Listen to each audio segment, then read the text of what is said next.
eksportuesi numër 1 kanabisit në Europë. E ka OKB-ja, e thot OKB-ja. Me çfarë lidhet kjo? Me një emër. Lidhet me Edi Ramen, i cili në mbledhjet Këshillit të Ministrave e paraqiti atë si një politikë zyrtare mbledhjen e kanabisit.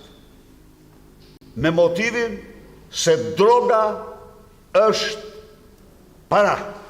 Sot, klanet shqiptare të kokainës, kartelet shqiptare, janë absolutisht ndër më të fuqishmet në botë. Porti i Durrësit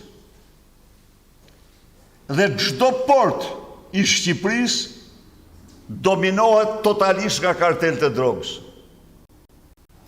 Ka dhëna që kërkojnë hetim, që flasin se karteli Troplini i paguan taks Edi Ramës 300 milion euro në vit për përdorimin free të portit Durrësit, ku prej 5 vitesh nuk është kap më 1 kilogram kokainë.